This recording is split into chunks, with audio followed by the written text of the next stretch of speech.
Hello, my name's Samantha. I'm 30 years old, and while I may not be very attractive, I'm definitely very financially savvy and street smart.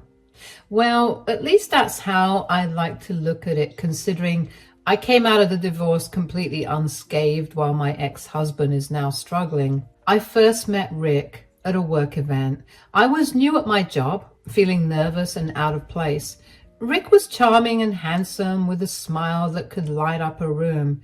He made me feel special that night, and I quickly fell for him. We started dating, and for a while, everything seemed perfect. He would take me out to fancy dinners, buy me flowers, and tell me how beautiful I was. Rick had a son, Ethan, from a previous marriage, and he introduced me to him after we had dated for only a few months. Ethan and I got along pretty well. Rick would even drop Ethan off at my place a few times when he had to go somewhere in an emergency. After 2 years of dating, Rick proposed. I was over the moon and said yes right away. Our wedding was big and beautiful, just like a fairy tale.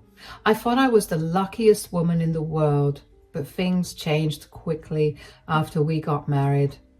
At first, it was little things. Rick would make jokes about my weight or my clothes. He would say, "Are you really going to wear that?" Or, "Maybe you should skip dessert tonight."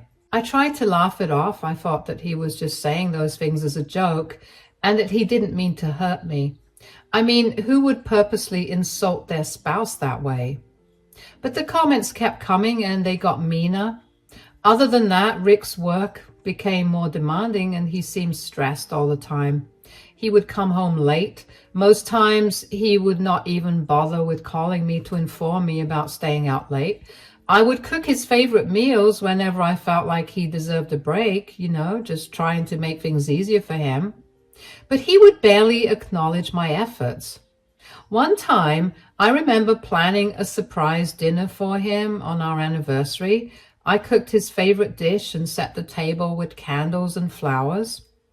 When he finally came home, he was on his phone the whole time and barely looked at me. He didn't even notice the effort that I had put into making the night special. It hurt so much. But I tried to brush it off, thinking maybe he was just tired. Another instance was when we went to a friend's party together. I had spent hours picking out a dress and doing my hair and makeup. When we arrived, Rick introduced me to his friend, but he commented on how I looked like a cow in my dress and laughed really hard with them about it. It was embarrassing, and I felt so self-conscious the rest of the night. The whole night, Rick ignored me and flirted with other women. I cried myself to sleep that night. I remember confronting him about his behavior a few days later when he had a day off but seemed more content spending it away from me and sitting in his office playing video games. I had had a tough day cleaning up after Ethan and pretty much stormed into Rick's office to ask him why he wasn't helping me out or even spending time with me. "We need to talk right now." "What is it? I'm busy." "Busy? You're just playing video games. We need to talk about us, about how you've been treating me." "Treating you? What are you talking about now?" "I'm talking about how you ignore me, how you insult me in front of your friends, how you didn't even care about the anniversary dinner I made for you." "Oh, that. You're overreacting. I was tired and had a lot on my mind." "Tired? You were on your phone the whole time. You didn't even look at me or say thank you. Do you know how much that hurt?" "Look, I can't be expected to praise you for every little thing you do. You're making a big deal out of nothing." "Nothing? You called me a cow at the party. You laughed at me in front of everyone. I felt so embarrassed and humiliated. And you flirted with other women all night." "Oh, come on. It was just a joke. You need to lighten up. And flirting? Really? You're going to accuse me of that now?" "It's not just about the party, it's everything. You come home late without calling, you ignore me, and you treat me like I'm invisible. I'm your wife, Rick. I need you to show that you care about me. Maybe if you weren't so clingy and needy, I would. I have a lot on my plate, okay? Work is stressful. I don't have time to deal with your constant whining.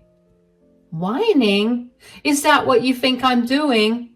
I'm trying to tell you how I feel and how your actions are affecting me. I want us to be happy together, but I can't do it alone.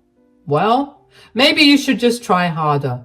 Maybe if you looked nicer or didn't complain so much, things would be better. That's not fair, Rick. I try so hard to make things nice for you. I cook your favorite meals, I plan special evenings, and you just brush it all off. I feel like I don't matter to you anymore. You matter, but I can't be everything for you. You need to stop being so sensitive and start understanding the pressures I'm under. I do understand, but that doesn't mean you can treat me this way. I need respect and love from you. I need you to be my partner, not just someone who shares a house with me. Respect, love. I'm doing the best I can, Samantha. If that's not good enough for you, then maybe you need to rethink what you want. What I want is for us to work together, to be there for each other. But right now, it feels like I'm the only one trying. I can't keep doing this if you won't even try to meet me halfway. Well, maybe you should stop trying so hard. Maybe you should just accept that this is how things are. Accept it? I can't accept being treated like this. I deserve better. Fine, I'll do my best to be better, but I'm telling you, I don't care enough to deal with your stupid insecurities. I don't have time for this drama. This isn't drama, Rick. This is our marriage. If I can't talk to you about my feelings, who else do I talk to about it? Whatever. Please leave the room. Now, I'm playing an important match right now. It stung to hear Rick talk to me that way. Of course, Rick did not actually try to be better. I learned to live with it, thinking that that was the worst of it all. I was wrong. The worst was when Rick started comparing me to his ex-wife, Jessica. He would talk about how she was always so put together and confident. He would say, Jessica would never do that. Or, Jessica always looked so good. It hurt so much. I felt like I was always competing with her, and I was always losing. Rick's words and actions made me feel ugly and small. I started to believe that I was the problem, that I wasn't good enough. I lost confidence in myself and stopped doing the things I loved. I felt trapped in a marriage where I was constantly put down and made to feel less than. I think deep down I always knew our marriage wasn't right, but I kept hoping things would get better, that Rick would change. Rick and Jessica's divorce happened before I met Rick. From what I've gathered, they split up because they couldn't see eye to eye on a lot of things. They argued a lot about money and how they wanted to live their lives. It got to be too much for them to handle, so they decided to go their separate ways. Even though they weren't together anymore, Rick and Jessica had to stay in touch because they shared custody of their son, Ethan. Ethan is a sweet boy, but it meant that Rick and Jessica had to talk to each other and see each other sometimes. They had to figure out who was going to take care of Ethan and when. But even with that, it felt like I was the one who was always taking care of Ethan. Rick was busy with his job all the time, and Jessica was too. They were both high up in their careers, so they didn't have a lot of time to spend with Ethan. It made me sad because I knew Ethan missed his parents, but I was glad I could be there for him. Sometimes when Ethan was with us, Jessica would come over to pick him up or drop him off. It was always tense when she was around. She never liked me much. I think she blamed me for the fact that Rick was moving on from her so quickly. Hi, Jessica. Ethan's ready to go. He's just grabbing his backpack. Hi, Samantha. Nice to see you. I was just thinking it's a shame you never quite got the hang of dressing nicely, isn't it? I thought this was a nice outfit. I tried my best. Oh, bless your heart. Trying is all you can do, I suppose. Not everyone can pull off looking effortlessly good. Some of us are just naturally stylish, right? I guess so. I just want to be comfortable and presentable. Presentable? Oh, sweetie, that's a low bar. But I suppose it's all some people can manage. Anyway, how's life with Rick? Still as thrilling as ever, I bet? It's fine. We're managing. Managing? That's a funny way to put it. When we were together, it was always exciting. I guess he had to settle down eventually, even if it meant settling for less. Rick and I are doing our best. We're happy in our own way. Happy? Sure, if you call living in a constant state of mediocrity happy.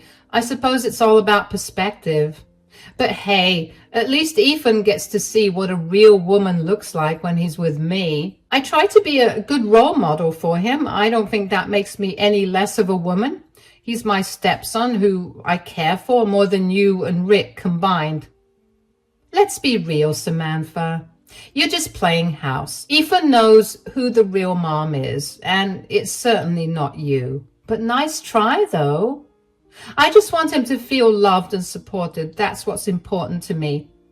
And that's cute, really. But love and support can't make up for, well, everything else you're lacking. But you keep doing your best, Samantha. It's adorable how hard you try. Thanks, I guess. I'll keep trying. Oh, I bet you will. You have to, don't you? Anyway, where is Ethan? I don't have all day to stand here chatting. He's coming. He just needed to grab his things. He'll be right out. Good. Because honestly, the longer I stay here, the more I feel my standards dropping. Don't worry. I'm sure you're doing fine. For you, anyway. Thanks. I'll make sure Ethan's ready quickly. Wonderful. Have a lovely day, Samantha. And remember, there's always room for improvement. I'll keep that in mind. Bye, Jessica. Her words always stung, but for the sake of keeping peace, I never said anything much. I did speak to Rick about it because I hoped that he'd be able to do something, but he never said anything. He would just stay quiet and hope that she stopped. It made me feel like he didn't really care about how I felt. It was like he was more worried about keeping the peace with Jessica than standing up for me. Seeing how Rick and Jessica interacted made me realize that their relationship was still complicated, even though they weren't married anymore. They still had a lot of unresolved feelings and issues between them. It made me wonder if that was part of why Rick treated me the way he did sometimes, like I was just there to take care of things while he focused on everything else. The first turning point of our relationship was when we had the worst fight ever. It happened one evening after Rick came home from work. He was in a bad mood and I could tell something was bothering him. I tried to talk to him, but he snapped at me, telling me to leave him alone. How was your day at work? Leave me alone, Samantha. I don't want to talk about it. I'm just trying to be supportive. I can tell something's bothering you. I said leave me alone. Can't you take a hint? Why do you have to be so mean? I'm just trying to help. You always snap at me and it's really hurtful. Oh, here we go again. You're always so sensitive. Can't you see I'm stressed? Yes, I see that, but that doesn't give you the right to treat me like this. You constantly insult me and compare me to Jessica. It's not fair. Not fair? Life's not fair, Samantha. Maybe if you were more like Jessica, I wouldn't have to compare you to her. That's so cruel. Why would you say something like that? I'm your wife. I deserve some respect. Respect? How about you earn it first? You're always whining and complaining. I have enough stress without you adding to it. I'm trying my best. I cook for you. I clean. I do everything that you expect out of me. I do everything I can to make you happy, but it's never enough for you. Oh, wow. You cook and clean. Big deal. Maybe if you didn't look so pathetic all the time, I wouldn't have to be embarrassed by you. Embarrassed by me? Is that what you really think? That I'm an embarrassment to you?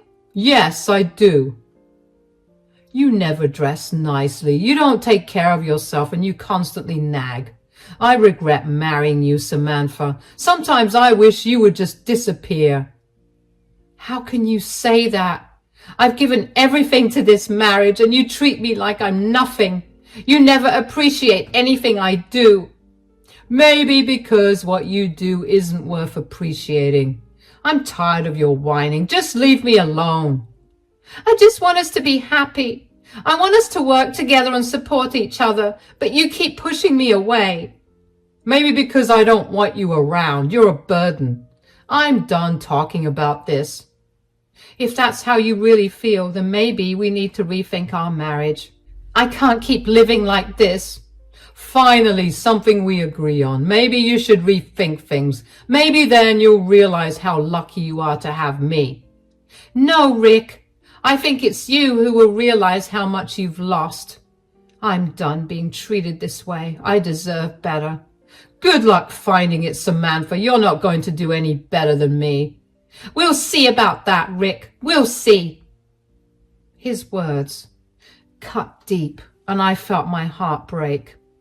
I realized then that things would never get better. I couldn't keep living like this, always feeling worthless and unloved. That night, after he went to bed, I stayed up and contacted a lawyer.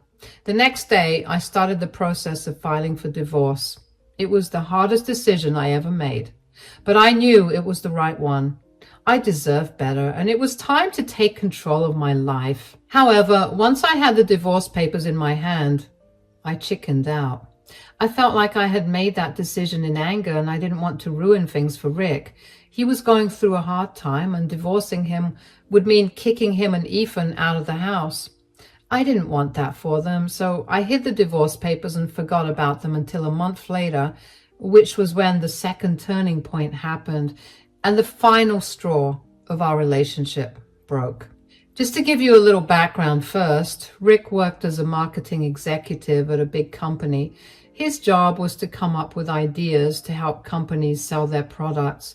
He was really good at it and worked long hours to make sure everything was just right. The award he won was a big deal in his industry. It was for a campaign he had come up with that was really successful. He had spent weeks working on it, coming up with ideas and meeting with people to make it happen. When he found out he won the award, he was so happy and proud of himself. I remember how excited he was when he told me about it.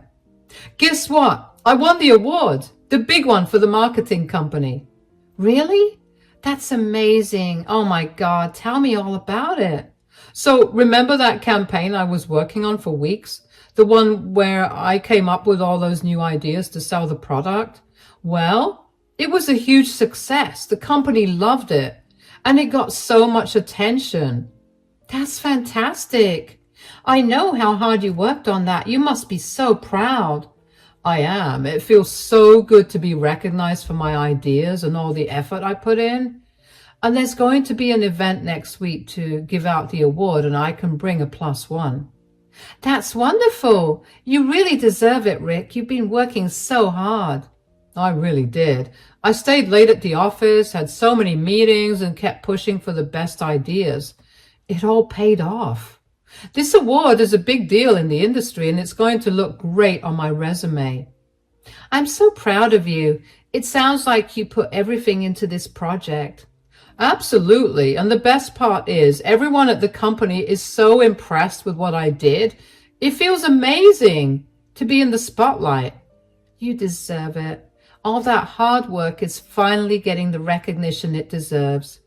And the event is going to be huge. Lots of important people will be there. It's a great chance to network and show off a little. It sounds like it. I know how much this means to you. You should enjoy every moment of it. I plan to. It's not every day you win an award like this. It's a big step in my career, and I want to make the most of it. Plus, I think it's a sign that all the hard work I've been doing is paying off. It definitely is. By this point, Rick and I were skating on thin ice in terms of our relationship. We still had our good moments, but most of the time we were cautious when talking to each other. Neither of us apologized for that huge fight, which, if I'm being very frank, I didn't see why I had to apologize. I figured that the conversation I had with Rick about his award was the start of us going back to normalcy. I was relieved, and I found myself genuinely smiling for the first time in a long time. But then came the company event where he got the award. I got dressed up to go with him because he told me that he had a +1 that he could take with him to the event. I looked forward to interacting with his colleagues and being able to be proud of him in front of everyone. But when Rick walked into the room and saw how I looked for the event, he laughed at me. "Rick, how do I look? I tried really hard to dress up for the event." "Oh, Samantha, you've got to be kidding me. You think you're coming to the event looking like that?" "What do you mean? I thought I looked nice. I really wanted to make you proud." "Nice? You look ridiculous. I can't believe you thought you'd be my +1. There's no way I'm taking you to an event like this." "But you said you could bring a +1. I thought you meant me." "You? No way. I need someone who won't embarrass me. I'm taking Jessica. At least she knows how to look good and not make a fool of herself." "Jessica? But why her? I'm your wife. I wanted to support you." "Because, Samantha, Jessica isn't ugly and embarrassing like you. She knows how to dress up and fit in with important people. You just ruined the night for me." I can't believe you're saying this. I tried so hard to look nice for you. I just wanted to be there for you." "Well, your best isn't good enough. I can't afford to be seen with you looking like that. Jessica will make me look good, not drag me down." "Rick, that's so cruel. I love you. I wanted to share this special moment with you." "Oh, please save the tears. I don't need your drama right now. Just stay home and do whatever it is you do. Jessica and I will handle the event." "I just wanted to be a part of your success. I thought you'd want me there." "Yeah, well, you thought wrong. This is too important for me to let you mess it up. Jessica is a better fit for the night. Just deal with it." "I can't believe you're treating me like this. I thought we were a team." "A team? Hardly. Look, I need to get ready. Just stay out of my way tonight. I don't have time for this nonsense." I felt crushed. I thought dressing up for his big event would make him proud of me, but instead, he made me feel worthless. His words hurt more than I expected. I felt so embarrassed and small. I couldn't stop crying, thinking about how he chose Jessica over me. I tried so hard to support him, but it wasn't enough. I felt like everything I did was wrong. It was like Rick didn't care about my feelings at all, and it made me question if he ever really loved me. After Rick left for his award event with Jessica, I felt a mix of hurt and anger swirling inside me. It wasn't the first time he had put me down, but this time was different. This time I wasn't going to let him get away with it. I brought out the divorce papers that I had filed, and after a bit of research, realized that they were still valid. I could serve them to Rick, so that was what I was going to do. In those 4 hours while Rick was at the event, I acted swiftly. I packed all his belongings, clothes, gadgets, everything, into boxes and moved them to a storage unit. I changed the locks on the doors and secured my finances. This house was mine, legally mine. I had inherited it from my grandparents, and Rick's name was never on the deed. Next, I had evidence of Jessica's true nature. She was out to destroy Rick. I found out about Jessica's plans accidentally while looking for some old photos on Rick's laptop. He had an old laptop that he rarely used anymore, and one day, out of curiosity, I decided to go through it. I thought maybe I could find some pictures of us from when we first started dating. When I opened the laptop, I saw Jessica's email account was still logged in. I knew Jessica had used it when they were married.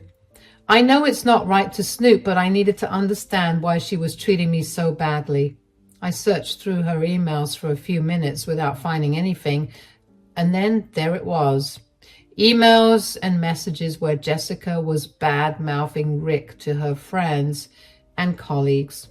In those messages, Jessica was saying terrible things about Rick, trying to sabotage his career. She was jealous that he had moved on with me, and she wanted to ruin him. My heart sank reading those words. It hurt to see how much hatred she had towards Rick and how she was using me to hurt him. I printed out these messages knowing they would be a bombshell. When Rick returned home, he was shocked to find the house empty of his things. "What in the world is going on here, Samantha? Where are all my things?" "They're gone. I moved them out." "You moved them out? Are you out of your mind? What gives you the right to do that?" "I've had enough. I won't let you treat me like this anymore." "Treat you like what?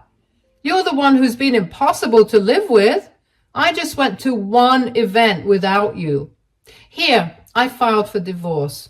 "Divorce? You can't be serious." "I am being very serious." "Huh. Oh, good. Maybe now I can finally have some peace." "It's not funny. I know about Jessica's plan to ruin you." "Jessica? What are you talking about?" "I'm sure she was at your event only to spread lies about you. She wants to destroy your reputation." "What? That's not possible. Jessica wouldn't do that." "She already has. Here, take a look at these emails and messages I found. They're dated as being from this year itself. She's been planning this for a while." No, you're lying. Jessica wouldn't betray me like that." "She already has, Rick. And now you're going to lose everything because of her." "Samantha, please, take me back. I'll change, I promise. Just don't leave me like this." "It's too late, Rick. You've crossed a line and I can't forgive you."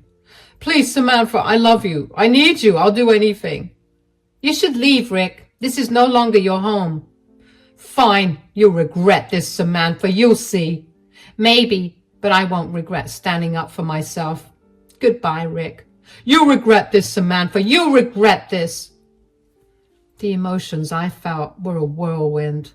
There was satisfaction in taking back control of my life. There was sadness for the dreams I had of a happy marriage. There was relief that I had finally stood up for myself. And underneath it all, there was a flicker of sadness for what could have been. If only Rick had treated me with respect. Rick was devastated to learn about Jessica's schemes to ruin his reputation behind his back. The emails I found painted a clear picture of her spreading lies and undermining his work in the industry. Jessica definitely did use the work event as a means to spread even more misinformation, because Rick quickly began getting looked at weirdly at work. His colleagues and clients started questioning his integrity. Rick got called by HR into a meeting where he was confronted with evidence of malpractice and company policy violations. The evidence had gotten out before it reached the company HR, which was why people were treating Rick differently. Rick claimed that none of that was true, but the HR manager did not want to risk having an employee who was no longer trusted around by the other employees or the clients. The manager still kept Rick, but told him that if the allegations did not clear out in a month, he'd be let go. Rick struggled to salvage his career and reputation, but the damage was done. He faced repercussions at work, including being passed over for promotions and losing important clients. His once promising career began to unravel, and he became increasingly isolated. Eventually, he simply could not work in that company, and he was forced to quit. Jessica's vendetta did not only affect Rick professionally, but also personally. Their co-parenting relationship deteriorated further as mistrust and resentment grew between them. Because of Rick's lack of a job and his new reputation, Jessica managed to get full custody of Ethan, and that only further devastated Rick. Meanwhile, the divorce proceedings were emotionally taxing but necessary. Rick initially fought against the divorce, refusing to accept the end of our marriage. However, the evidence I presented, coupled with his neglect and cruelty towards me, made it clear to the court that our marriage was irretrievably broken. And eventually, he reluctantly signed the divorce papers and we went our separate ways legally. For me, life after the divorce was a revelation. I felt liberated from the constant stress and emotional abuse I endured during our marriage. With the support of friends and family, I focused on healing and rebuilding my life. I rediscovered my passions and pursued new opportunities without the weight of Rick's expectations and criticisms holding me back. I started a small business that had always been a dream of mine, and it flourished. I surrounded myself with positive influences and learned to prioritize my happiness and well-being. The contrast between my life before and after the divorce was stark. I was no longer living in the shadow of someone else's expectations, but embracing my path with confidence and strength.